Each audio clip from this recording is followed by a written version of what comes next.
রমাজানের প্রস্তুতি নাম্বার 1, আমার সাথে বলে রমাজানের প্রস্তুতি নাম্বার 1 হচ্ছে যত দুনিয়াবি কাজ আছে সেই কাজগুলোকে কমিয়ে ফেলবো। দুনিয়াবি কাজগুলো কি করবো, মানে দুনিয়াবি যত কাজ যত ব্যস্ততা যা আছে এগুলোকে কমায় নিয়ে আসবো, যাতে রমজান মাসে আমাকে বেশি বাইরে দুনিয়াবি প্রয়োজনের বাইরে বেরোতে না, বেশি ব্যস্ততা আমাকে দুনিয়ার জন্য না করতে। মনে করেন যে আপনি চাইলে এখন যদি সামর্থ্য থাকে রমাদান এবং ঈদের বাজার করে রাখতে পারেন, কারণ লাইলাতুল কদর নষ্ট করে ঈদের বাজার, আর রমজানের অনেক রুহানিয়ত নষ্ট করে দেয় দুনিয়াবি বাজার ঘাট, তাই না? সবার সামর্থ্য হয় না, সবার সামর্থ্য হয় না, কিন্তু বড় বড় যে বিষয়গুলো আছে, বড় বড় খাবার, মৌলিক খাবার, এগুলো আপনি 2 মাসের জন্য বাসায় রাখতে পারেন যদি সামর্থ্য থাকে। সামর্থ্য নাই তাহলে সেটা আলাদা বিষয়। মোট কথা এটা শুধু একটা বিষয় বোঝাচ্ছি না, দুনিয়াবি যত ব্যস্ততা এগুলোকে কমায় রমাদানের জন্য প্রিপারেশন নিতে হবে। আল্লাহ পাক আমাদেরকে সবাইকে রমাদানের জন্য প্রিপারেশন নেওয়ার তৌফিক দান করেন। এটা হলো মনস্তাত্ত্বিক প্রিপারেশন, যে রমাদান আসতেছে, আমি শাবান মাসেই আমি আমার কাজগুলো গোছাই নিব যাতে রমজানে আমি ফারেক থাকি ইবাদতের জন্য। বুদ্ধিমানের কাজ না এটা? আল্লাহ পাক তৌফিক দান করেন, আমিন।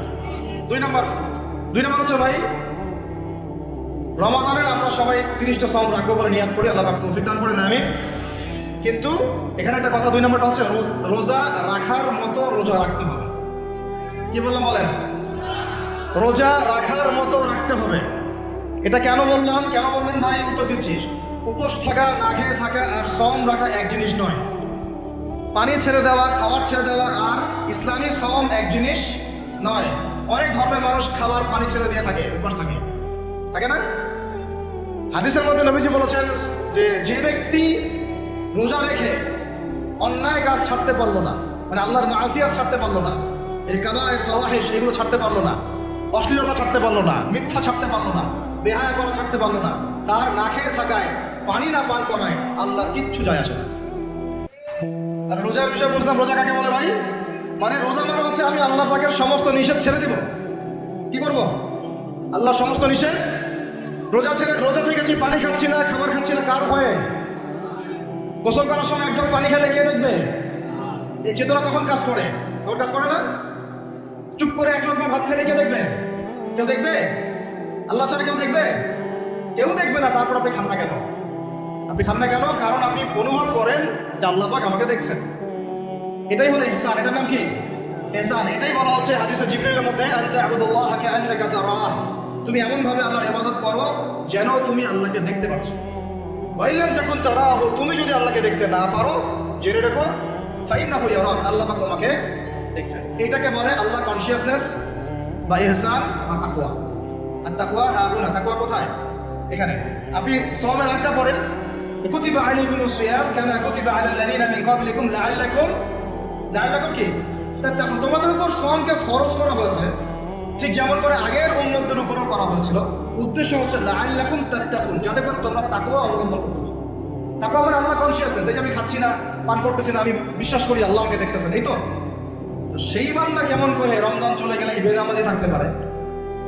রমজান চলে গেলে কি আল্লাহ তাকে দেখে না? সেই বান্দা কিভাবে সুদ খায়, তখন কি আল্লাহ তাকে দেখে না? সেই বান্দা, একই বান্দা কিভাবে সেনা করতে পারে? মেয়েকে নেই কেমন করে বাইকে ঘুরতে পারে? কেমন করে গায়রা মারামের সাথে আমরা ইয়ে করতে পারি, ফ্রি মিক্সিং করতে পারি? কেমন করে সে জুয়া খেলতে পারে? কেমন করে সে মাদক খাইতে পারে? কেমন করে সে আল্লাহ দ্রোহী আইন বাস্তবায়ন করতে পারে? যদি সে এই চেতনা থাকে যে আল্লাহ আমাকে দেখছেন, এই চেতনাটাকে বদ্ধমূল করার জন্যই রমাজান আসে। বলেন সুবহানাল্লাহ। আমি বুঝাতে পারলাম রোজা রাখার উদ্দেশ্যটা কি? ওই জিনিসটাকেই আমাদের ভিতরে ইনস্টল করাই হল উদ্দেশ্য। লাআল্লাকুম, অবশ্যই বলেন লাআল্লাকুম তাত্তাকুন। তাকওয়া কি কিনতে পাওয়া যায় বাজারে? এই যে আল্লাহ পাক আমাকে দেখছেন, আমি খাবো না, আল্লাহ আমাকে দেখছেন, আমি পান করতে পারবো না, আমার রেস্ট্রিকশন আছে, পিপাসায় গলা ফেটে যাচ্ছে একেবারে রোদের মধ্যে, তাও খাচ্ছি না কেন? কার ভয়ে? ওইটাই জীবনের সব ক্ষেত্রে বাস্তবায়ন করার জন্যই রমজান আসে। বুঝতে পারি না? ওই চেতনাটাই, একই চেতনাটাই জীবনের সবগুলো কাজে বাস্তবায়ন করার জন্য কি আসে? রমাদানের সওম। আমরা শুধু রোজার ফজিলত নিয়ে বয়ান করি, রোজা রাখলে 70 গুণ নাকি হবে না, 70 গুণ হবে, 700 গুণ বাড়াই দেবে। মূল কথা ফজিলত পাবোই, মূল কথা এইটা, তাকেও অবলম্বন করতে হবে। আল্লাহ পাক আমাদেরকে তৌফিক দান করেন। কটা বলছি বলেন ভাই? 2টা মনে থাকবে। 1, দুনিয়াবি কাজ কমায় ফেলা। 2, কি রোজা রাখার মতো রাখা। 3 নম্বর হচ্ছে, এটা আমার নিজস্ব একটা পরামর্শ আর কি, 3 নম্বর হচ্ছে রোজা রাখার জন্য আমাদের সাহারি করতে হয়, ইফতার করতে হয়। এই তো আল্লাহর ওয়াস্তে সাহারি এবং ইফতারে মুসলমানের মতো খাবার খাবেন, জানোয়ারের মতো খাবার খাবেন। সাহারি এবং ইফতার এই দুটোতে কি খাবেন? মুসলমানের মুমিনের মতো খাবার খাবেন, জানোয়ারের মতো খাবার খাবেন। আল্লাহ পাক বুঝার তৌফিক দান করেন। মানে আমরা কিন্তু সাহারিতে কি করি জানেন? 7 পেট খাই। কয় পেট? নবীজি বলেছেন খাবে পেটের 1 ভাগ খাবার, 1 ভাগ পানি, 1 ভাগ, আবার বলি 1 ভাগ খাবার, 1 ভাগ পানি, 1 ভাগ। কার পেট খালি আছে এখন খাওয়ার সময় খাবার টেবিলে? আমাদের ওস্তাদরা বলেন যে মুসলিম উম্মাহ, আমাদের ওস্তাদরা বলেন যে মুসলিম উম্মাহ খাবার টেবিলে হেরে গেছে সে কখনো জিহাদের মাঠে জিততে পারবে না। বুঝতে পারেন নাই? বুঝতে পারলাম না মনে হয়।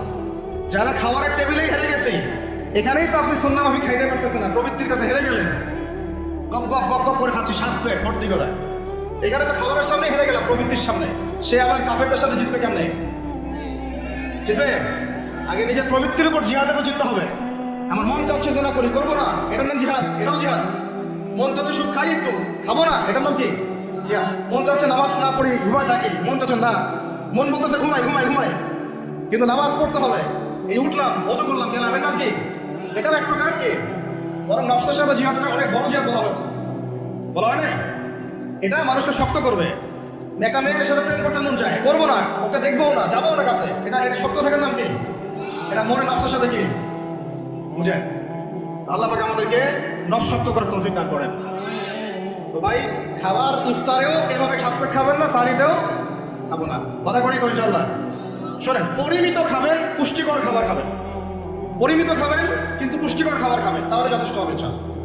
আর এখনকার যে খাবার এতে বেশিরভাগই ভেজাল, যত বেশি খাবো তত দ্রুত অসুস্থ হবো। তো এই যে আমরা দিন দিন যে দুর্বল হয়ে যাচ্ছি, বুঝতে পারতেছেন না আপনারা? এটা দিন দিন যে আমরা আগের জেনারেশনের মতো শক্ত না, আমাদের দাদারা, তার দাদারা যেরকম স্ট্রং ছিলেন, আমাদের ইয়াংরাও কিন্তু অত স্ট্রং না। ইয়াং ছেলেকে আপনি এখন 50 বছরে একজন মুরব্বীর সাথে পাঞ্জা লাগাই দেন, পারবে না, ওই চাচাই জিতবে। এটার কারণ হচ্ছে ভেজাল খাবার, ভেজাল পরিবেশ, ভেজাল সবকিছু। আমরা যা খাচ্ছি বেশিরভাগই বিষ। আর আল্লাহর কসম এগুলো মনিটর করার দায়িত্ব সরকারের, এগুলো মনিটর করার দায়িত্ব প্রশাসনের। এদেরকে মোবাইল কোর্টের আওতায় নিয়ে এসে একদম 1 বছরের জন্য ঢুকাইতে ভিতরে। আইনের সঠিক প্রয়োগ হলে এমনি সিধা হয়ে যাবে। বাঙালিদেরকে শুধু মিষ্টি মিষ্টি কথা বলে কাজ হবে না, মাঝে মাঝে কঠিন শাসন লাগে। বড় বড় কান্ট্রিগুলো আপনারা দেখে আসেন, মনে করেন রাস্তায় ড্রাইভিংয়ের সীমা দেওয়া আছে 100 কিলো, ওরা যদি 110 120 চালায় কেউ কিচ্ছু বলবে না, কোনো ট্রাফিক পুলিশও নাই। মোবাইলে একটা মেসেজ চলে আসবে যে তোমার এই 1500 রিয়াল 2000 রিয়াল জরিমানা করা হয়েছে, দিবানা ড্রাইভিং লাইসেন্স বাতিল। ওটা বাতিল তো হবে, 6 মাসের জন্য জেল খাটবা, বাপ বাপ করে টাকা দিয়ে আসবে। টাকা না দিলেও আর ভয়ে চালাবে না, বাবারে বাবা একবার 1500 রিয়াল খাইছি আমার বাবা। আইন শুরু থাকলে হয় না, আইনের একদম কঠোর বাস্তবায়ন থাকতে হবে। এই জিনিসটা যদি থাকে দেখবেন সমাজ ঠিক হয়ে গেছে ইনশাআল্লাহ। আল্লাহ পাক আমাদের সবাইকে কথাটা মন থেকে বোঝার তৌফিক দান। আমরা কি কারো শত্রু? আমরা সবার শুভাকাঙ্ক্ষী। যদি এই জিনিসটা শক্তভাবে বাস্তবায়ন করা যায়, দেখবেন খাবারের ভেজাল এমনি বন্ধ হয়ে গেছে। মানুষকে মেরে ফেলতেছে খাবার দিয়ে, 3 দিনের বাসি তেল দিয়ে রান্না করছে, বললো একদম টাটকা রান্না খেয়ে। এই যে কোলেস্টেরল বেড়ে গেল, ক্যান্সার হচ্ছে। গরু ইঞ্জেকশন দিয়ে ফুলায় খাওয়ায় মোটা তাজা করে ফেলায়, করে নাই? কি অবস্থা মানুষের বুদ্ধি! চালের মধ্যে এটা মিশাচ্ছে, ডালের মধ্যে এটা মিশাচ্ছে, পানির মধ্যে কি মিশাই দিচ্ছে, ট্রেনের পানি বলতেছে মিনারেল ওয়াটার। হ্যাঁ, ডাল খাবেন, ডালের পানি আগে ইঞ্জেকশন দিয়ে বের করে ফেলাইছে, আগে খাই আছে, অল্প একটু বাকি আছে, ওটার দাম হাঁকাচ্ছে 150 টাকা। নিচ থেকে উপর পর্যন্ত আমাদের সমাজে খালি প্রতারণা চলতেছে। এই কারণে আমাদের উপর থেকে আল্লাহর রহমত দিন দিন উঠে যাচ্ছে। আমাদেরকে সতর্ক হওয়া উচিত, আমাদেরকে সৎ হওয়া উচিত। সৎ হইতে পয়সা লাগে না, সৎ হইতে পয়সা লাগে। সবাই যার যার জায়গা থেকে ভালো হয়ে যায়, কিচ্ছু করা লাগবে না ইনশাআল্লাহ।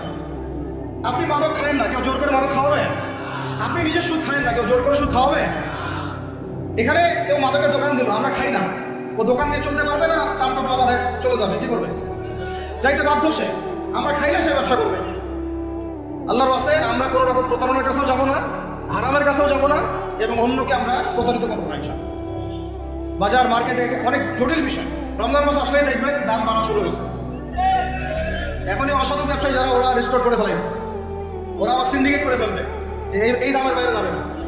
তখন আমার দেখবে যে সরকার বিভাগে পড়ে গেছে, দাম আর কন্ট্রোল করতে পারতেছে, তখন ভর্তুকি দেওয়া লাগতেছে, আমার ওদেরকে আইনে মাথা আনা লাগতেছে। মানে আমরা নিজেরাই ঠিক নাই। কারা ঠিক নাই? আমরা নিজেরাই ঠিক নাই। এই কারণেই তো আমরা মানে আমাদের সমাজের উপর থেকে আল্লাহ পাকের রহমত বরকতটা উঠে যাচ্ছে দিন দিন। আপনি দেখে নিয়েন, যে পণ্যের দাম এখন 200 টাকা, রমজান মাস আসলে দেখবেন 250 টাকা 300 টাকা বাড়াই দিচ্ছে। এটা ব্যবসায়ীরা করবে নাকি? অনেক অসাধু ব্যবসায়ী করবে, অনেকেই করবে, এখনো চলতেছে। আমাদের বাংলাদেশে এমন কিছু নাই যেটা উৎপন্ন হয় না। আমরা যদি আমাদের এখানে সঠিক জাকাত ভিত্তিক অর্থনীতি থাকতো, সততা থাকতো, ইনসাফ থাকতো, আমারও থাকতো, আমাদের জিনিস আমরা খেয়ে শেষ করতে পারতাম না, এরপর বাকিটা রপ্তানি করতে পারতাম। অনেক কথা ভাই, এগুলো অর্থনীতির বিষয়ে আরেকদিন কথা হবে সব। রমজানে আসে এতটুকু নসিহত করি। 3 নাম্বার, যে ভাই আমরা এমনভাবে খাবো না যে খাওয়ার মনে হয় জানোয়ারের খাওয়া।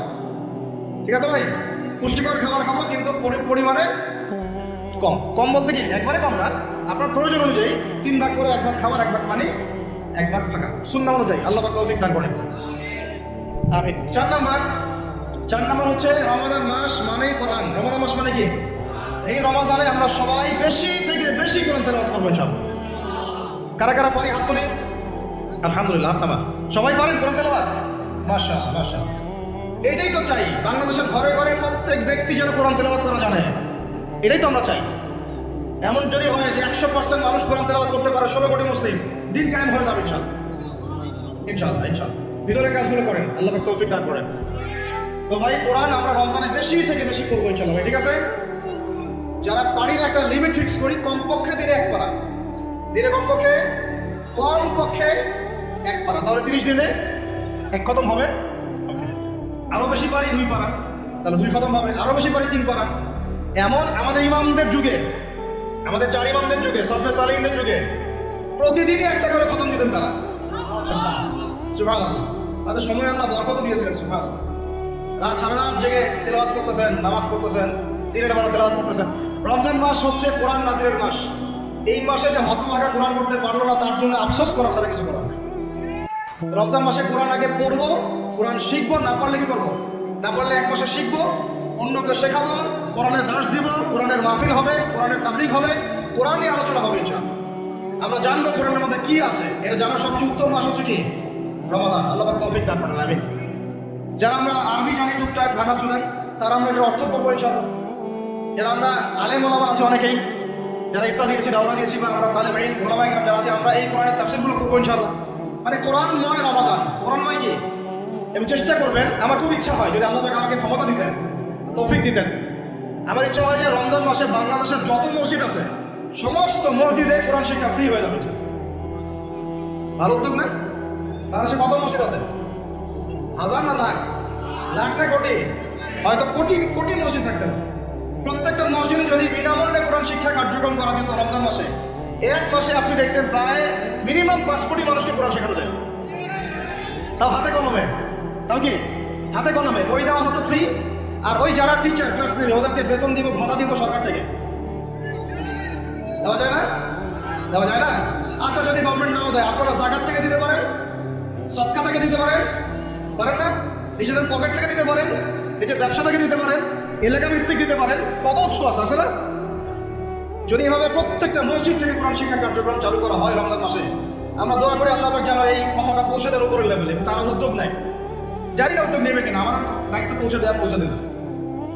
তো অ্যাটলিস্ট যদি সবগুলো মসজিদ নাও হয়, প্রত্যেকটা এলাকায় যদি একটা করে মসজিদও হয়, তবুও দেখবেন কয়েক কোটি মানুষকে কোরআন শেখানো যাবে ইনশাআল্লাহ। কোরআন ছাড়া এই জাতিকে আপনি ফিরাতে পারবেন না। কোরআন ছাড়া এই যুবকদেরকে মাদক থেকে ফেরানো যাবে না। কোরআন ছাড়া এই যুবকদেরকে জেনা থেকে ফেরানো যাবে না। এই টিকটক প্রজন্ম হয়ে এরা নষ্ট হয়ে গেছে, শেষ হয়ে গেছে।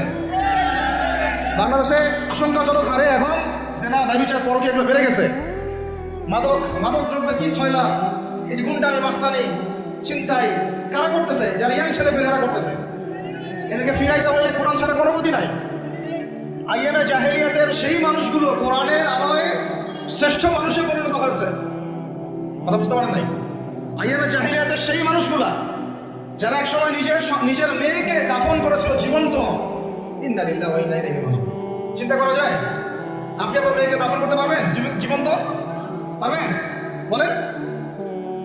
এরকম মানুষ যারা এই কাজ করেছিল, তারা কোরআনের সংস্পর্শে এসে সোনার মানুষে পরিণত হচ্ছে।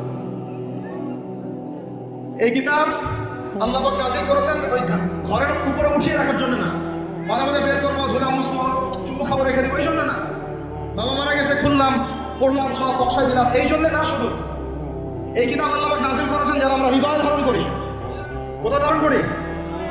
হৃদয়ে ধারণ করবো তো তখনই যখন আমি বেশি তেলাওয়াত করবো, বেশি বেশি পড়বো, সবাইকে পড়াবো, শেখাবো। আল্লাহ পাক আমাদের সবাইকে কোরআনের বিপ্লব ঘটানোর তৌফিক দান করেন, আমিন। তো প্রিয় ভাইরা, 4 নম্বর কাজ, কোরআন শিখবো, পড়বো, শেখাবো, দার্স দিব। কোরআনের একদম বিপ্লব। রমজান মাসে ইনশাআল্লাহ কোরআনময় রমাদান হবে। রমজান মাসে অন্য কোনো বইও পড়ার দরকার নেই, প্রয়োজনে কোরআন পড়েন, হাদিস পড়েন আর কোরআন পড়েন। কোরআন এবং হাদিস, অন্য কোনো বই, বিষয়ভিত্তিক বই পড়ার দরকার নেই। আর অ্যাটলিস্ট 1 মাস আপনি না পড়েন। এরপরে আসি 5 নাম্বার, একটু বড় হয়ে যাচ্ছে যদিও, আমি সংক্ষিপ্ত করে বোঝাচ্ছি, শোনেন। 5 নাম্বার হচ্ছে রমাদান মাসে একটু ধৈর্য ধরেন। রমাদান মাসে আমরা ফরজ ইবাদতগুলোকে সর্বোচ্চ গুরুত্ব দিব। যেমন সবার আগে কি? সালাত। এই একটাই বল, সালাত। সালাত নাই, ইসলাম নাই। সালাত নাই, সে ব্যক্তি মুসলিম না। সোজা কথা শুনেন, সালাত অস্বীকার করে সে ব্যক্তি মুসলিম না। নবীজি বলছেন, মান তারাকা সালাতান মুতাআম্মিদান ফাকাদ কাফারা। কেউ যদি ইচ্ছা করে সালাতকে অস্বীকার করে ছেড়ে দেয়, সে ব্যক্তি কি হয়? কাফারা, কুফরি করে। সালাত না পড়ার কারণে ইমামগণ বলেছেন তাকে মুসলমানদের কবরস্থানে দাফনও করবে না। কোন কোন ইমাম বলেছেন তাকে জানাজাও দিবা না। কোন কোন ইমাম বলেছেন তাকে জেলখানায় বন্দী করে রাখবা। কোন কোন ইমাম বলেছেন তাকে মৃত্যুদণ্ডের শাস্তি দিবা। আমি এমনি বলতেছি না, ইমামদের কওলগুলো পড়ে দেখেন। নামাজ না পড়াটা যেমন তেমন পাপ না তো, ইচ্ছা হইলে পড়লাম, ইচ্ছা হইলে পড়লাম, এমন না। যারা নামাজি তারাও যদি নামাজে সচেতন না হয়, তাদের জন্যও শাস্তি আছে। নাউযুবিল্লাহ। ফাওয়াইলুল লিল মুসাল্লিন আল্লাযীনা হুম আন সালাতিহিম সাহুন আল্লাযীনা হুম ইউরাউনা ওয়া ইয়ামনাউনা আল মাউন। এখানে বলা হচ্ছে মুসল্লিদের জন্য দুর্ভোগ, যে মুসল্লিরা নামাজ সম্পর্কে গাফেল, উদাসীন।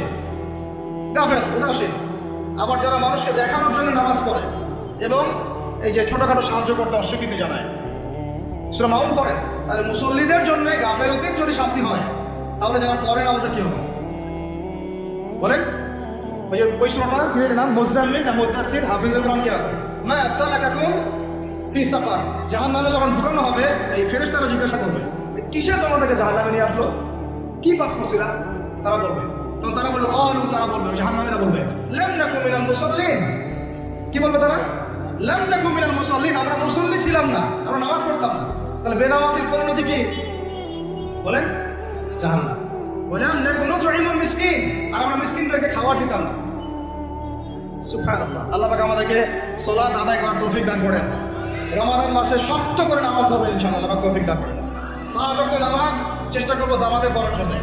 যদি জামাত ছুটেও যায়, তাও এক পরে জামাত করে নেবেন। সেটাও না পড়েন, অ্যাটলিস্ট বাসায় পড়বেন। রাজি আছেন? এখন কথা হচ্ছে যে নামাজের সাথে আরো অনেক ফরজ আছে না? যেমন পর্দা কি ফরজ না? ফরজ না? যাকাত ফরজ না? ফরজ না? তারপরে আল্লাহ পাকের আনুগত্য করা, এটা ফরজ না? ফরজ না? রাসূলের আনুগত্য, তাওহীদ ফরজ না? সুন্নাত। এই জিনিসগুলো, ফরজগুলোকে শক্ত করে ধরবো ইনশাআল্লাহ। রাজি আছেন? 4 নম্বর হচ্ছে রমজান, এটা কি 5 নম্বর না? 5 নম্বর, রমজান মাসে ফরজ ইবাদতগুলোকে সর্বোচ্চ গুরুত্ব দিব ইনশাআল্লাহ।